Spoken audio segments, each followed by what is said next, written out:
Hi friends, welcome back to Varsha kitchen. இன்றைக்கி நம்ம வீடியோவில் ரொம்ப சூப்பரான டேஸ்ட்டான பாவ் பஜ்ஜி எப்படி செய்யலாம் அந்த வீடியோவில் பார்க்க போகிறோம். இது வரைக்கும் நம்ம சேனலை சப்ஸ்கிரைப் பண்ணாதவங்க சப்ஸ்கிரைப் பண்ணிக்கோங்க. வீடியோ பிடிச்சிருந்தால் லைக் பண்ணிக்கோங்க. வாங்க, சூப்பரான குட்டீஸுங்களுக்குலாம் ரொம்ப பிடிச்ச மாதிரி, பெரியவங்களுக்கும் ரொம்ப பிடிச்ச மாதிரி பாவ் பஜ்ஜி எப்படி செய்யலாம் அந்த வீடியோவில் பார்க்கலாம். இதில் நான் குக்கரில் செய்ய போகிறேன். அதனால் குக்கரில் ஒரு ஸ்பூன் அளவு நம்ம பட்டரை ஆட் பண்ணிக்கலாம். பட்ரு நல்லா உருகுனதும் ஒரு 2 ஸ்பூன் 3 ஸ்பூன் அளவு நம்ம ஆயில் சேர்த்துக்கலாம். கொஞ்சம் ஆயிலும் பட்டரும் நல்லா தூக்கலாக இருந்தால் தான் இந்த ரெசிபி ரொம்ப டேஸ்ட்டாக இருக்கும். இது கூட ஒரு ஸ்பூன் அளவு நம்ம சீரகம் ஆட் பண்ணிக்கலாம். ஒரு ஸ்பூன் அளவு நம்ம பெருஞ்சீரகம் ஆட் பண்ணிக்கலாம். இது கூட பொடியாக நறுக்கின ஒரு பெரிய வெங்காயம் ஆட் பண்ணியிருக்கேன். இதை நல்லா நம்ம எண்ணெயிலே நம்ம குக் பண்ணி எடுத்துக்கலாம். இப்போ வெங்காயம் நல்லா ஒரு ஸ்டேஜுக்கு வதங்கினதும் நம்ம உப்பை ஆட் பண்ணிக்கலாம். இப்போ நல்லா வெங்காயம் வறுந்துருச்சு. ஒரு ஸ்பூன் அளவு மஞ்சள் தூள் ஆட் பண்ணிக்கலாம். இதில் நம்ம ஒரு ஸ்பூன் அளவு நம்ம மல்லித்தூள், ஒரு ஸ்பூன் அளவு கரம் மசாலா தூள், ஒரு ஸ்பூன் அளவு சீரகத்தூள், ஒரு ஸ்பூன் அளவு காஷ்மீர் சில்லி பவுடர் ஆட் பண்ணிக்கலாம். இதில் 2 ஸ்பூன் அளவு நம்ம பாவ் பஜ்ஜி மசாலா ஆட் பண்ணிக்கலாம். இப்போ இது எல்லாத்தையும் நல்லா மசாலா நல்லா மிக்ஸ் பண்ணிவிட்டு இது கூட ஒரு ஸ்பூன் அளவு இஞ்சி பூண்டு பேஸ்ட் ஆட் பண்ணிக்கலாம். இப்போது இதை நல்லா நம்ம கலரி விட்டுக்கலாம். இப்போ இது கூட நான் தக்காளி ஆட் பண்ணியிருக்கேன். ஒரு 3 தக்காளி ஆட் பண்ணியிருக்கேன். தக்காளி நல்லா நிறையா ஆட் பண்ணிங்கன்னா கொஞ்சம் நல்லாயிருக்கும் இந்த ரெசிபி. அதனால் 3 தக்காளி இந்த மாதிரி சைஸில் கட் பண்ணி ஆட் பண்ணியிருக்கேன். இது கூட ஒரு கப் அளவு கேரட் ஆட் பண்ணிக்கலாம். ஒரு கப் அளவு உருளைக்கிழங்கு ஆட் பண்ணிக்கலாம். ஒரு கப் அளவு குடமிளகா ஆட் பண்ணியிருக்கலாம்.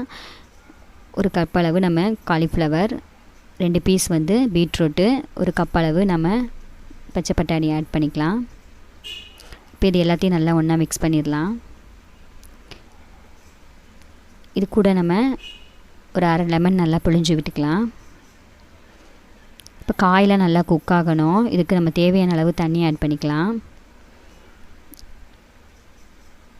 இந்த பீட்ரூட்டு இந்த காஷ்மீர் பவுடர்லேயே நல்லா கலர் கொடுக்கும். நம்ம கலர் பொடியெலாம் ஆட் பண்ண வேணாம். குக்கரை மூடி வச்சுட்டு ஒரு 5லேருந்து 6 விசில் வரைக்கும் நம்ம குக் பண்ணி எடுத்துக்கலாம். காயில் நல்லா வேகட்டும்.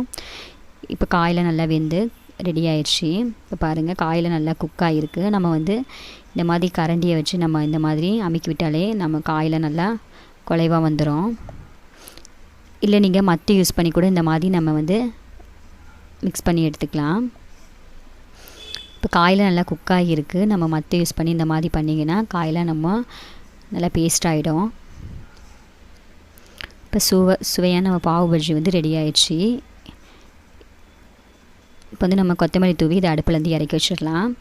இப்போ ப்ரெட்டெலாம் நம்ம ரோஸ்ட் பண்ணி எடுத்துக்கலாம். அதுக்கு ஒரு ஸ்பூன் அளவு பட்டர் ஆட் பண்ணிக்கலாம். இதில் ஒரு ஸ்பூன் அளவு சில்லி பவுடர் ஆட் பண்ணிக்கலாம். கொஞ்சமாக கட் பண்ண கொத்தமல்லி இலை நம்ம ஆட் பண்ணிக்கலாம். இப்போ இது எல்லாத்தையும் நம்ம ஒரே சமமாக இந்த மாதிரி கலந்து விட்டுக்கிட்டு நம்ம ஒரு ப்ரெட்டையாக நம்ம எடுத்து ரோஸ்ட் பண்ணி எடுத்துக்கலாம். நான் நம்மளுக்கு இந்த சைஸில் பெட் கிடச்சிது, அதனால் நான் எடுத்திருக்கேன். நீங்கள் எந்த சைஸில் பெட் கிடச்சாலும் நீங்கள் எடுத்து இந்த மாதிரி செஞ்சு பார்க்கலாம். ரொம்ப டேஸ்ட்டாக இருக்கும். இப்போ ஒரு சைடு ரோஸ்ட் ஆகவும் மறு சைடு நம்ம இந்த மாதிரி பேக்கில் திருப்பி போட்டு நம்ம குக் பண்ணி எடுத்துக்கலாம். இப்போ 2 சைடும் நல்லா ப்ரௌனிஷ் கலரில் வந்துடுச்சு. இப்போ நம்ம அது பிளேட்டில் எடுத்துடலாம். இப்போ சூப்பரான நம்ம பாவ் பஜ்ஜி மசாலா ரெடி ஆகிடுச்சு. ப்ரெட்டும் நம்ம ரோஸ்ட் பண்ணி எடுத்தாச்சு. இப்போ நம்ம சாப்பிட ஆரம்பிச்சிடலாம். பாவ் பஜ்ஜி நம்ம கலர் பொடியெலாம் ஆட் பண்ணாமல் இதை காஷ்மீர் சில்லி பவுடரும் நம்ம பீட்ரூட் சேர்த்துருக்கனால நல்லா இதுக்கு நல்லா கலர் கொடுத்துருக்கு. இந்த மாதிரி நல்லா குலைவாக நல்லா குக் ஆயிடுச்சு. இதை நம்ம சர்வ் பண்ணும்போது எலுமிச்சை பழம், வெங்காயம் இந்த மாதிரி வச்சு நம்ம இருக்கலாம். இது மேலே லைட்டாக ஒரு ஸ்பூன் அளவு நம்ம பட்டரை ஆட் பண்ணிக்கலாம். இப்போ சூப்பராக கொத்தமல்லி இலை தூவி சூப்பராக நம்ம ப்ரெட்டை டேஸ்ட் பண்ணி பார்க்கலாம். இப்போ சூப்பராக நம்ம பாவ் பஜ்ஜி ரெடி ஆயிடுச்சு. கண்டிப்பாக நீங்கள் குழந்தைங்க ஸ்கூல் விட்டு வரும் ஈவினிங் டைமில் இந்த மாதிரி ஸ்நாக்ஸ் செஞ்சு கொடுத்திங்கன்னா ரொம்ப விரும்பி சாப்பிடுவாங்க. ரொம்ப டேஸ்ட்டாக இருக்குது. கண்டிப்பாக இதை நீங்கள் வீட்டில் ட்ரை பண்ணி பாருங்கள். இதில் நம்ம சாப்பிடும் போது லைட்டாக நம்ம லெமன் பிழிஞ்சு விட்டு கூட நம்ம சாப்பிட்டிங்கன்னா ரொம்ப டேஸ்ட்டாக இருக்கும். இப்போ சூப்பராக நம்ம பாவ் பஜ்ஜி ரெடி ஆகிடுச்சு. கண்டிப்பாக இந்த ரெசிபி உங்களுக்கு பிடிச்சிருந்தா வர்ஷா கிச்சன் தமிழுக்கு சப்ஸ்கிரைப் பண்ணுங்கள், வீடியோக்கு லைக் பண்ணுங்கள், ஷேர் பண்ணுங்கள். தேங்க்யூ.